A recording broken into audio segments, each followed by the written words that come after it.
Boa noite para todos. Boa noite para quem está em casa nos assistindo também. Que Deus possa estar abençoando a cada um. Então eu vou contar um pouquinho da minha experiência com Jesus. Para quem não me conhece, eu sou Juliano Dalmaso, tenho 34 anos, nascido em Chapada dos Guimarães, no Mato Grosso. A minha mãe e meu pai se separaram, eu tinha 5 anos de idade. E a gente veio pro Paraná. Tive uma infância bem difícil. Passei por várias lutas, batalhas para sobreviver. Eu sou o mais novo da família, tenho um irmão mais velho. E eu tive que trabalhar muito cedo para ajudar a minha família, a minha mãe, né, a sustentar a casa. E com esse sair de casa muito cedo, eu tive um acesso muito cedo ao álcool também, né? E o tempo passou, graças a Deus, Deus enviou muitas pessoas para nos ajudar, porque nós era muito carente mesmo, batalhava todo dia. E quando eu comecei a trabalhar, ganhar pouco melhor, ganhar o meu salário já, eu comecei a querer comprar as coisas que eu nunca tive, as coisas que eu tive vontade. Então eu queria comprar tudo que eu não tinha. Eu falei, quando eu ganhar o meu salário, eu vou começar a comprar tudo que eu tive vontade. E dentro de mim havia um vazio muito grande, um vazio que era enorme. O tempo passou, eu consegui melhorar o meu salário, consegui um emprego bom e eu comecei a comprar realmente o que eu tive vontade. Eu tentei preencher esse vazio com bebidas, com prazeres que o mundo oferece, e eu comecei a notar que o vazio só aumentava. O vazio foi aumentando cada vez mais, e eu me achava bom. Eu não matava, eu não roubava, eu me achava bom. E aquele vazio tão grande dentro de mim. Muitas vezes eu saía de casa na sexta-feira e voltava só na segunda-feira para casa. A minha mãe não sabia onde eu estava, não sabia com o que eu andava. E quando eu chegava em casa, eu colocava a cabeça no travesseiro e aquele vazio era maior, era imenso. Aquele vazio, tudo que eu tinha feito, tudo que eu tinha consumido naquele final de semana, não preencheu o vazio. E aquele vazio só aumentava, estava enorme, e sem contar as consequências também que vinham. E nessas andanças minhas, eu tive muitas fraturas. Quem me conhece, eu já fraturei o braço, cabeça, perna, maxilar. E quando eu estava trabalhando em Santa Catarina, a gente foi brincar no rio e eu estava me afogando e um amigo meu me puxou da água e ele morreu no meu lugar. E eu, relutando contra Deus, tudo que estava acontecendo comigo, eu não me quebrantava diante de Deus. Para mim estava tudo certo, eu era bom. E foi bem complicado para mim de ver quando tiraram ele da água. Ele me puxou da água e ele acabou falecendo. E nessas andanças minhas, pelo meu orgulho, eu machuquei muitas pessoas. Fiz muitas coisas que não me orgulho. Mas eu sabia que Deus tinha um propósito na minha vida. Foi então que um dia eu estava na casa de um amigo meu e eu recebi o convite para vir na igreja. A irmã Salete estava lá na casa dele, foi fazer uma visita lá e convidou para a gente vir na igreja. Eu falei, não, eu não vou, eu não quero saber nada com crente, eu não quero igreja de crente. Eu sou católico e vou morrer católico. Ele falou, eu também não vou. Eu falei, então fechou. Daí ela insistiu novamente que era para a gente vir na igreja. Daí ele falou: ó, Jonas, se você for, eu também vou. Eu falei: então vamos. Aí viemos para a igreja. O pastor Marcos fez a pregação, fui bem acolhido na igreja.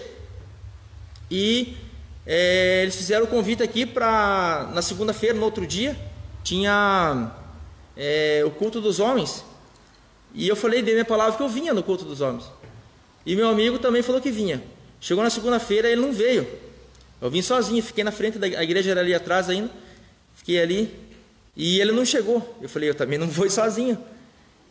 Mas eu tinha dado minha palavra. Eu falei, cheguei, fui bem acolhido novamente. Aí eles fizeram o convite para o retiro de carnaval que tinha. Eu também dei a palavra que eu ia fazer o retiro de carnaval. E se aproximou o retiro do carnaval.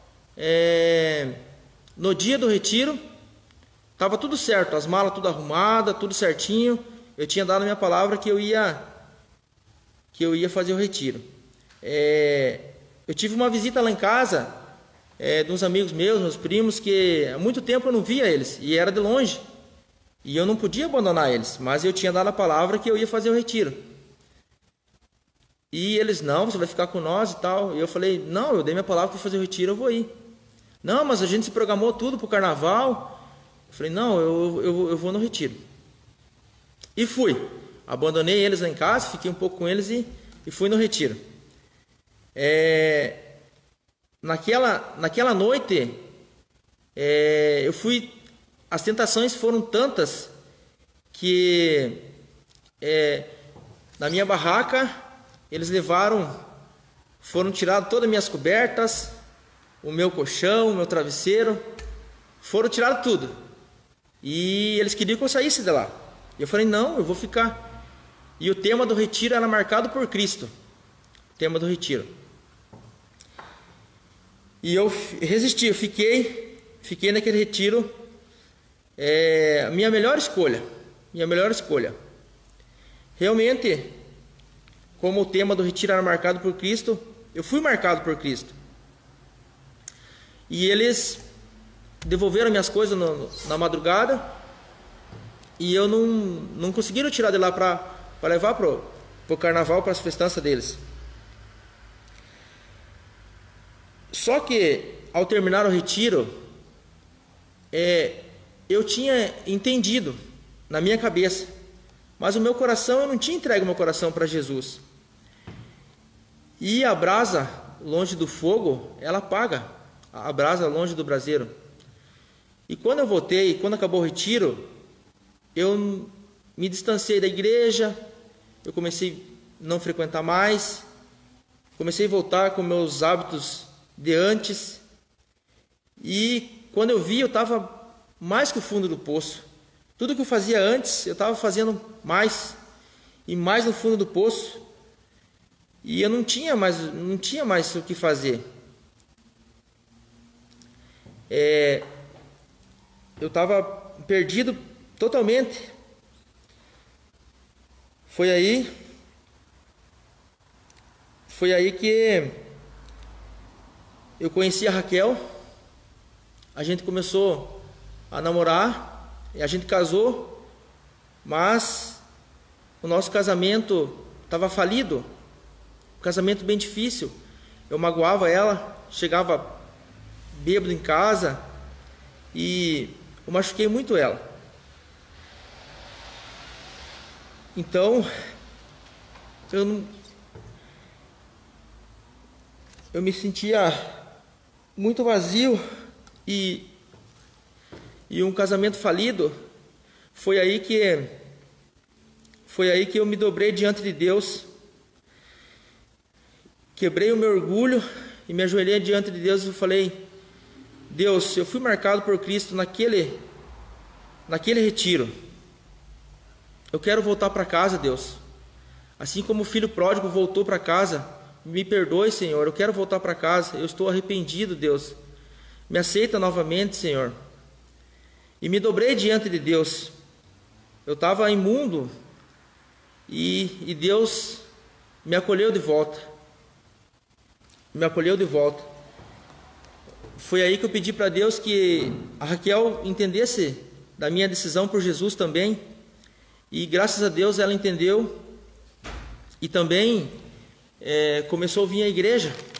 A gente veio à igreja e graças a Deus, Deus foi tratando o nosso casamento. Faltava alguma coisa no nosso casamento.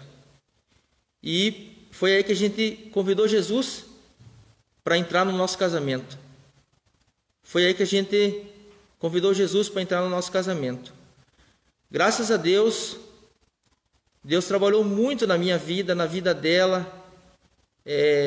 A gente se reconciliou, pediu perdão de todas as mágoas que ela tinha minha. E eu me arrependi profundamente. E ela também, graças a Deus, ela aceitou Jesus na sua vida. E daquele dia em diante, Deus tem feito uma obra maravilhosa na minha vida. Se não fosse por Deus, eu não estaria aqui hoje, dando esse testemunho para vocês. Tanto que Deus tem trabalhado na minha vida. Graças a Deus, Deus nos presenteou com 2 filhos.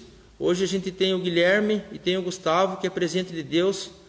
A nossa vida mudou completamente, o nosso casamento mudou completamente.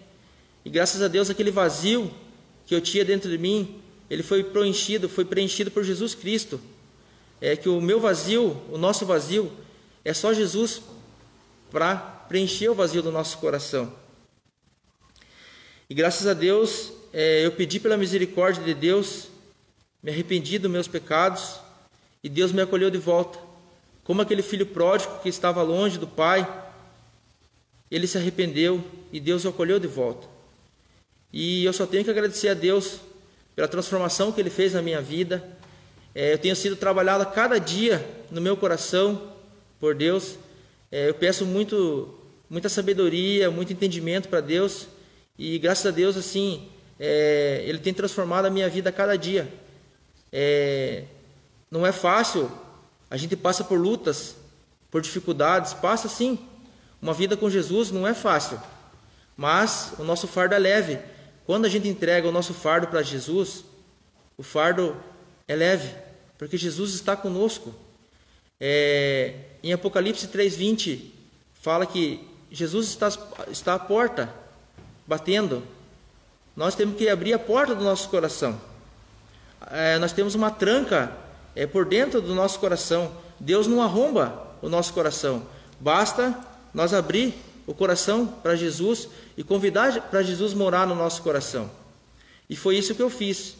Eu abri meu coração para Jesus, convidei Ele para morar, para ser o centro da minha família, do meu casamento, dos meus filhos, para morar no coração, no nosso coração. E graças a Deus Ele tem transformado a cada dia nossa vida, nossa família. Eu tenho muito que agradecer a Deus pela transformação que Ele tem feito na minha vida. E quando eu chegar diante de Deus e Deus me perguntar qual é o motivo para mim estar lá, eu falo com toda certeza, eu tenho Jesus no meu coração.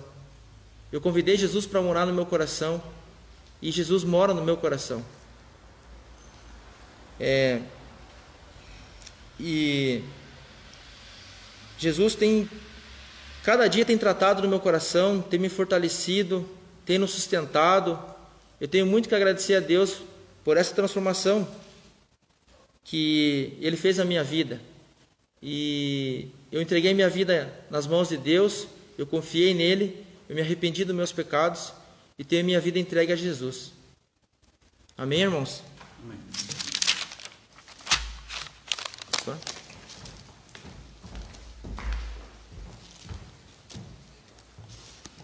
Boa noite para todos também. Eu gostaria de ler com os irmãos Apocalipse 3, o verso 20. Eis que estou à porta e bato. Se alguém ouvir a minha voz e abrir a porta, entrarei em sua casa e cearei com ele e ele comigo. Assim como aconteceu com o Juliano, também acontece com a gente de ouvir a palavra, de entender a palavra, mas receber a palavra apenas na nossa mente. É a coisa mais fácil que tem, e a casa fica varrida e ornamentada, Jesus fala. Só que é muito fácil depois do diabo, daquele demônio que foi expulso dessa casa pela palavra de Deus, ele ir lá no abismo e trazer 7 demônios piores do que ele. E o segundo estágio fica pior que o primeiro. Por isso que geralmente quando a gente cai em uma tentação, ou a pessoa que está querendo se libertar de um vício, quando ela retorna ao vício, fica pior. Assim também no mundo espiritual fica pior. Quando a palavra de Deus, ela fica somente na mente, mas não vai no coração, então nós não temos ainda aquele que não deixa os demônios entrarem. Porque quando Jesus ele fica no trono do nosso coração, aqueles espíritos eles voltam e eles veem Jesus. E eles não querem nada com Jesus, eles têm medo de Jesus. Então não tem como voltar lá no abismo e trazer 7 piores, porque esses 7 também não vão querer lutar contra Jesus. Então a nossa chance sempre vai ser Jesus. E é interessante que a gente pode aprender princípios, a gente pode aprender leis da Bíblia. E a gente ter a vida toda ornamentada, bem varridinha, bem arrumada. E as pessoas até podem ficar admiradas com a nossa vida e ter vontade de ser parecidos com a gente. Mas a gente ainda não tem o Criador do céu e da terra morando no coração, porque o Criador só mora no nosso coração através do sangue de Jesus. Então, se a pessoa não passar pela experiência de estar crucificada com Cristo, e de essa porta do coração Jesus entrar, e Jesus só entra onde ele passa o sangue dele, ele não fica num lugar onde ele não passou o sangue dele e não purificou esse lugar, ele não fica. Então é um relacionamento com Jesus que tem base na morte de Jesus, tem base no sangue de Jesus. Tanto que o sacerdote ele não entrava no templo sem o sangue do Cordeiro, e não tinha como chegar na presença de Deus sem o sangue do Cordeiro. É isso que está ilustrando que nós não temos relacionamento com o Criador sem o sangue do Cordeiro de Deus, que é Jesus, né? E aí 1 João capítulo 4, verso 9, ele diz assim: nisto se manifestou o amor de Deus em nós, em haver Deus enviado o seu Filho unigênito ao mundo, para vivermos por meio dele. Então não é uma vida de normas, de regras, de princípios do Evangelho. É viver através de Jesus. É a pessoa de Jesus dentro de nós, dentro de você. Você não está sozinho. Você não tem somente plaquinhas indicando o caminho certo. Você não tem somente regrinhas, leis para você seguir. Você tem a pessoa de Jesus Cristo dentro de você, você não está sozinho. Esse é o ponto. Vamos orar? Obrigado, Senhor, porque nós temos essa grande oportunidade de não vivermos só através de princípios, através de ensinamentos, de leis da palavra do Senhor. Mas nós temos o grande privilégio de vivermos através do Teu Filho Jesus. Que Jesus, Ele vive dentro de nós. E assim como João Batista disse, convém que Jesus cresça e que o nosso eu diminua a cada dia, Pai. Ó Deus, manifesta a Tua vontade, manifesta o Teu querer. Escreve a Tua palavra em nosso coração, para guardarmos a Tua palavra e vivermos a Tua palavra através do teu Filho amado Jesus, termos gosto pela tua palavra, porque se Jesus está dentro de nós, nós temos esse gosto, essa alegria pelas coisas do Senhor, Pai. E essa é a maior bênção que podemos ter. Podemos ter uma casa simples, uma roupa simples, mas se temos o Filho de Deus em nosso coração, temos alegria verdadeira. E não precisamos de mais nada, porque Jesus basta para nós. Jesus é a fonte de toda alegria, Jesus é a fonte da nossa felicidade, Pai. Ó Deus, é isso que nós precisamos passar por experiência, viver isso por fé, crer realmente nessa palavra, e nesses dias difíceis, nesses dias de trevas, estejamos passando com esse evangelho em nosso coração, Pai. Eu oro assim para que a tua bênção, a tua mão esteja sobre os teus filhos, Pai, em nome de Jesus. Amém.